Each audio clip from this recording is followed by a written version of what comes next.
अस्सलाम वालेकुम रहमतुल्लाह। आज के लेक्चर में हम टेम्पलेट बेस्ड सिंथेसिस का पार्ट 2 डिस्कस करने लगे हैं, जो कि पॉजिटिव टेम्पलेट है। अगर आपने इससे पिछला लेक्चर जो कि पार्ट 1 है टेम्पलेट बेस्ड सिंथेसिस का रिगार्डिंग नेगेटिव टेम्पलेट, उससे आप ज़रूर देखें। उससे देखने के बाद इस पार्ट को मैं आपको रिकमेंड करूँगा कि इससे देखें। पॉजिटिव टेम्पलेट में हमारे पास जो टेम्पलेट होता है वो इंतहाई थिन, हमारे पास एक मॉलिक्यूल होता है जो कि मोस्टली आरएनए या डीएनए होता है।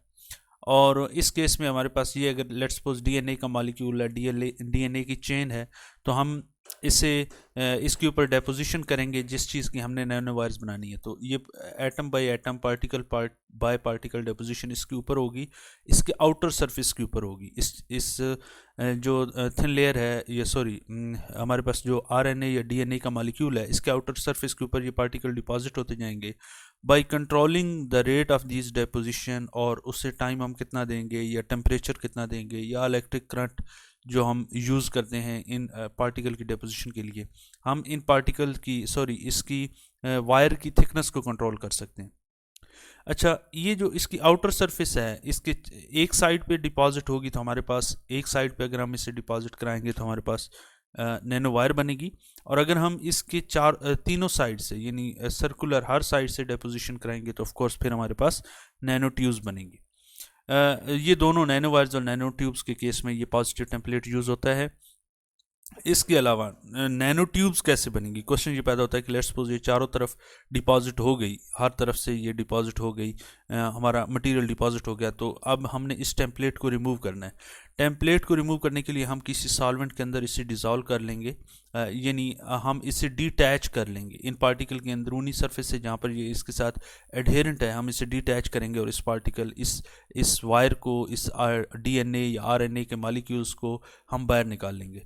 तो इसके नतीजे में हमारे पास नैनो ट्यूब्स बनेगी। ऑफ कोर्स अगर हम सिंपली एक सरफेस से डिपॉजिट करेंगे और इसे रिमूव कराएंगे, तो हमारे पास ये वाली क्या बनेगी, नैनो वायर्स बन जाएगी। इसकी जो थिकनेस है इस वायर की, ये टेम्पलेट की, वो तकरीबन 2 नैनोमीटर होता है और डीएनए के केस में। तो आप अंदाज़ा लगाएं कि ये कितना थिन है। एंड देन डायमीटर जो है ना, ये इंपॉर्टेंट पैरामीटर है। डायमीटर हमारा डिसाइड करेगा टेम्पलेट का कि हमारे पास जो नैनो ट्यूब है उसका डायमीटर क्या होगा, उसके अंदर जो हालो रीजन है वो। देखिए, नैनो ट्यूब्स अगर बननी है तो इसके चारों तरफ डेपोजिशन होगी, और चारों तरफ डेपोजिशन के लिए के बाद हमने जब इस पार्ट को रिमूव करना है तो ये उसका हालो रीजन होगा। तो हमने जब नैनो ट्यूब्स बनाई है तो एक नैनो ट्यूब लेट्स सपोज ये बन गई और एक ट्यूब ये बन गई। तो अब ये जो डायमीटर है इस ट्यूब का, ये डिसाइड करेगा टेम्पलेट का डायमीटर। टेम्पलेट का जितना कम डायमीटर होगा, नैनो ट्यूब्स जो ग्रो करेगी, उसका जो ये होल का डायमीटर है उतना कम होगा। लेकिन जो एक्सटर्नल डायमीटर है वो हमारे होल पे डिपेंड नहीं करता, जो टेम्पलेट का डाय उस पर डिपेंड नहीं करता, बल्कि ये डिपेंड करता है कि आपकी डेपोजिशन रेट क्या है। जितना डेपोजिशन रेट ज़्यादा होगा, ये थिकनेस उतनी ज़्यादा होती जाएगी, और जितना कम होगा ऑफ कोर्स ये कम होगा। तो एक्सटर्नल डायमीटर हम रेट से, डेपोजिशन रेट से कंट्रोल करते हैं, और ये जो इंटरनल डायमीटर है ये इसका टेम्पलेट का डायमीटर कंट्रोल करता है। देन हम उसके बाद जब ये डेपोजिशन हो गई, उसके बाद हम टेम्पलेट को रिमूव कर लेते हैं। ये सेंटर में से हम सम केमिकल वे से हम इसको निकाल लेते हैं, और हमारे पास ये नैनो ट्यूब्स हमें मिल गई। अगर हम नैनो वायर्स डिपॉजिट कराएंगे, एक साइड से डेपोजिशन होगी, तो नैनो वायर भी हमें इसी तरह मिलेगी। हमने टेम्पलेट को रिमूव करना है। इसी वजह से ये वाली जो बात कह रहा है कि वायर लाइक या ट्यूब लाइक स्ट्रक्चर दोनों बन सकते हैं इस मेथड के थ्रू, यानी पॉजिटिव टेम्पलेट को हम यूज़ करके ये दोनों। जबकि नेगेटिव टेम्पलेट में हमने देखा था कि वहाँ पर हम मोस्टली जो डेंस स्ट्रक्चर है ऑफ नैनो वायर्स वही ऑब्टेन कर सकते थे। नैनो ट्यूब का केस वहाँ पर हमने डिस्कस नहीं किया था और उसमें नहीं होता। उसके बाद ये है कि इसमें जो टेम्पलेट यूज़ होता है, नेगेटिव पॉजिटिव टेम्पलेट कौन सा मॉलिक्यूल होता है। DNA is an excellent choice as a template to fabricate nano wires. Because why this is an excellent, क्योंकि इसका डायमीटर जो है ये 2 नैनोमीटर है। अब इसका जितना कम डायमीटर है, इसका मतलब है वो उसकी उतनी ज़्यादा सरफेस अवेलेबल है for the growth of nano wires. आप ये याद रखें कि जितनी सरफेस ज़्यादा अवेलेबल होगी, उतनी ज़्यादा अच्छी क्रिस्टलिनिटी आएगी हमारे जो नैनो वायर्स डिपॉजिट होगी, और वो उतनी ही डिफेक्ट फ्री होगी। तो जितना डायमीटर कम होगा, इसका सरफेस उतनी ज़्यादा अवेलेबल होगी। जैसे जैसे हम सरफेस साइज़ कम करते हैं, सरफेस एरिया ज़्यादा होता है, तो उतनी ही ज़्यादा अच्छी ग्रोथ होगी। और दूसरा ये है कि उतनी ही ज़्यादा थिन लेयर भी हम डिपॉजिट करा सकते हैं जितना इसका डाया कम होगा. Its length and sequence can be precisely controlled by this size. ये साइज इसकी लेंथ और साइज दोनों को इन्फ्लुएंस करता है.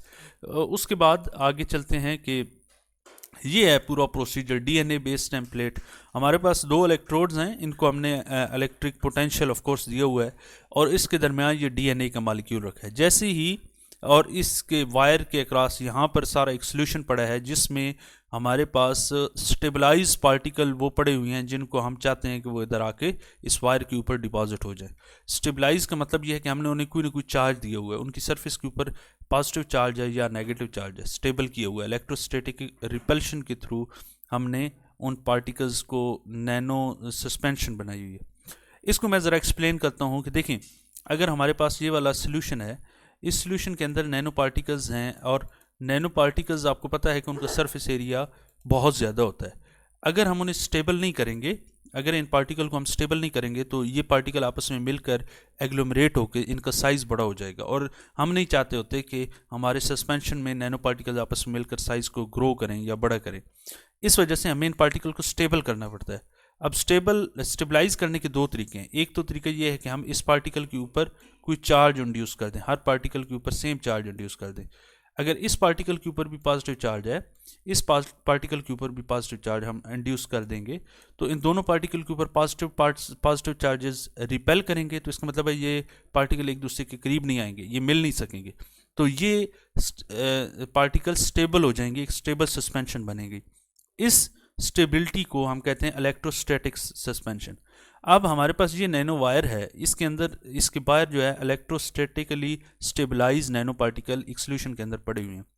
जैसे ही हम इसके इलेक्ट्रोड पोटेंशियल अप्लाई करते हैं तो ये चार्जेस अट्रैक्ट होंगे टुवर्ड दिस वायर, ये जो डीएनए की वायर लगी हुई है, और इसके ऊपर डिपॉजिट हो जाएंगे. जैसे ये डिपॉजिट होंगे तो हमारे पास ये वो जो पिछली स्लाइड में हमने डिस्कस किया होल फिनोमेना कि हम इसे फिर उसके बाद ये डीएनए की इस वायर को टेम्पलेट को रिमूव कर लेंगे और ये हमारे पास एक नैनो वायर बन गई है. Fix DNA stand between 2 electrode contact expose to a solution containing some ions. अब ये आयंस हैं, पार्टिकल है, इसके ऊपर चार्ज है तो ऑफ कोर्स ये आयन बन गए हैं. Then ion bind to DNA and are then form some nano particle decorating. तो ये इसके ऊपर डिपॉजिट होंगे और ये होल प्रोसीजर इन्होंने मैकेनिज्म डिस्कस किया है कि ये प्रोसेस होता कैसे है. उसके बाद नेक्स्ट चलते हैं, ये है इलेक्ट्रोफोरिक डेपोजिशन. देखें, इलेक्ट्रोफोरिक और इलेक्ट्रोकेमिकल डेपोजिशन में फ़र्क है कि जो इलेक्ट्रोफोरिक डेपोजिशन है ये जो हमारे पास पोलर सॉल्वेंट, पोलर मॉलिक्यूल या वो कंडक्टर मटेरियल के अलावा भी अगर हम कोई मटेरियल डिपॉजिट कराना चाहते हैं तो हम उसे कर सकते हैं. मिसाल के तौर पे अब ये वाली जो ट्यूब है, इसको ये कंडक्टिव नहीं थी तो इसकी कंडक्टर जब नहीं होगा तो इलेक्ट्रोकेमिकल डिपोजिशन नहीं कर सकते. हमने इसकी नॉन कंडक्टिविटी को कंडक्टिविटी में चेंज करने के लिए इसके ऊपर कोई एक ऐसी चार्ज कोटिंग चढ़ा दी. अब इसके ऊपर कोई चार्ज इंड्यूस कर दिया है जो कि इलेक्ट्रोस्टैटिकली स्टेबलाइजेशन के लिए भी यूज़ होता है, और इसके अलावा जैसे ही हम फील्ड अप्लाई करेंगे तो ये चार्जेस मूव करेंगे टुवर्ड एनोड, पॉजिटिव चार्ज की तरफ. तो ये जब यहाँ से मूव करके यहाँ इसके ऊपर डिपॉजिट हो जाएंगे. तो ये हमारे पास एक वे है कि एक डेपोजिशन है नॉन कंडक्टिव मटेरियल को डिपॉजिट करने का, और इस प्रोसेस को, इस होल प्रोसेस को हम कहते हैं कि ये इलेक्ट्रोफोरिक डेपोजिशन है. तो इसका फ़ायदा ये है कि हम नॉन कंडक्टिव मटेरियल्स को भी डिपॉजिट कर सकते हैं. नेक्स्ट वी है, ये हमें बताता है कि इलेक्ट्रोफोरिक डिपोजिशन के थ्रू हम ये सिलिका यानी जितने सिरेमिक्स हैं, particularly for oxide nanowires, titanium oxide और ये बिस्मथ ऑक्साइड, इनको भी डिपॉजिट कर सकते हैं. ये कंडक्टर नहीं है तो इसका बड़ा फ़ायदा यही है कि ये इलेक्ट्रिकली कंडक्टिव ना होने के बावजूद हम इनकी नैनो वायर्स बना सकते हैं और इन्हें हम डिपॉजिट करा सकते हैं. तो ये दिखा रहा है टाइटेनिया की मुख्तलिफ नैनो वायर्स, मुख्तलिफ साइज़ की नैनो वायर्स इलेक्ट्रोफोरिक डिपोजिशन से हमने ये डिपॉजिट की हैं. इसके बाद हम अगले लेक्चर में एक new nano wire synthesis technique के साथ हाज़िर होते हैं. जुड़े रहिए. अगर आपने हमारा चैनल सब्सक्राइब नहीं किया तो प्लीज़ उसे सब्सक्राइब कर लें. अल्लाह हाफिज़.